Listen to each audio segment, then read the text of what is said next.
Hey guys, and welcome back to another YouTube video, and to those also listening on Spotify with the audio version of this.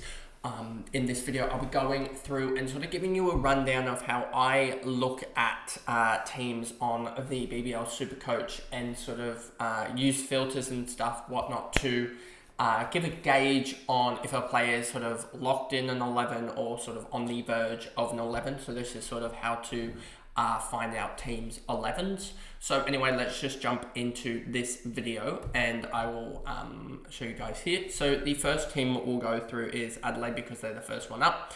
So obviously wicketkeeper position, pretty obvious that it's going to be one of those two. They're going to also count for one of the probable or one of the 6 batters that get involved in the Adelaide side. And then we go over to the batting department, and you'll see there's quite a lot of them, as they have quite a lot of bowlers, but you'll see Matt Short, he's going to get involved there. Well, Jamie Overton's a bowler anyway. Chris Lynn, so that's already 2 batters, and we're trying to find about, I would say, 5 batters plus the keeper. Then you have probably Kerry or Pope, depending on who's going to take the gloves. I would sort of expect they might even, I think it sort of overlaps a little bit, and there might even be an overlap with Nielsen, but one of them's going to take it, so that's 3. Head's not going to be there.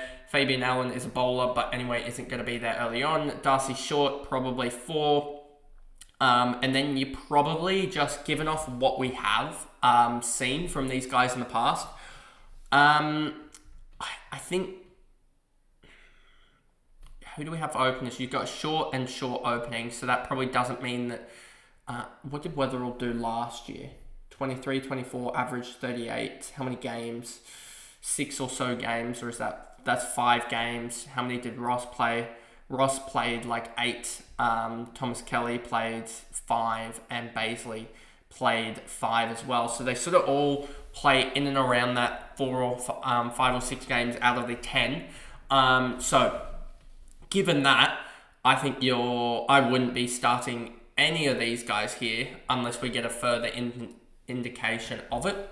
But anyway, that is sort of how I do the would do the strikers, batters, and then we go to the bowlers, and this is where it becomes a lot easier. Because basically we can just go, because we know that we've heard from them that they want to go to spinners. Buckingham currently has an injury, a side strain, I believe. Baisley, we talked about already. Doggett, Thornton are the only fast bowlers.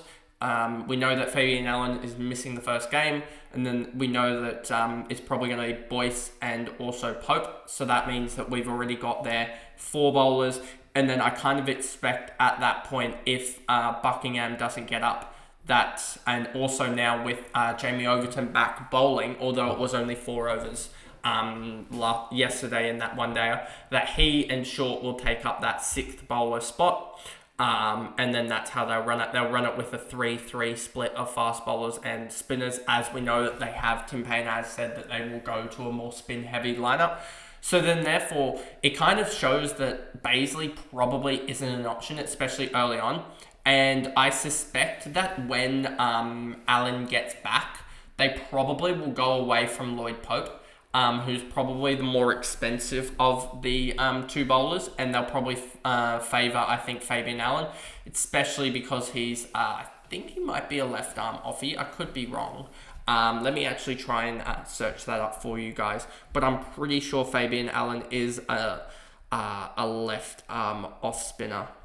But of course, Fabian Allen, let's see. Yeah, it looks like he's a left arm offie from a photo of him. Slow left arm orthodox. Yeah, there you go. That's it. So they all spin it the same way, other than Matt Short. So I expect them to go with an off spinner in terms of Fabian Allen, for just a little bit more control over Lloyd Pope, because you've already got Cam Boyce, the leg spinner, so it can become it can go really wrong with 2 leggies in the lineup, so they'll probably want a little bit more control with an off spinner.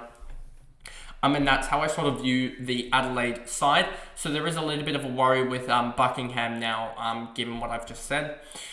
Now we move across to Brisbane Heat, and I'll just do probably 2 examples. Is Brisbane the one that I want to do, or is it more so... I'll do Thunder, because Thunder's actually an interesting one, especially in the bowlers department, and you'll see exactly what I... are they bowlers department? No, or is it... I need... One sec. Let me just find who it is that is interesting in the bowlers department. I think... Yeah, no, it'd probably be actually Hobart. We'll do Hobart, because Hobart, as you see here, you'll see what I mean when I say they're interesting. Hussein's out. Then they've also got Carlisle, Owen, and Stanlake, who are very, very min price. And then that already leaves you with just, 6 players there, if you take all of them out. And if you look at, Meredith has had some issues in the past with side strains, etc. So I don't expect him to play all the games. Hatzoglou, I don't expect to play many because they already have Ellis, and Chowdhury's probably where you get the 6th bowler option from. So if you look at the pace bowlers now, let's just count them out. Jordan, Ellis, Meredith 3. They're going to probably need another pace bowler here. And Carlisle's a spinner. So it probably comes down to Owen and Stanlake here, that one of them's going to get the job. And then if we look at the spinners here, because that was 3, and I'm looking at probably Chowdhury plus another spinner, it's probably going to be Chowdhury plus Dooley.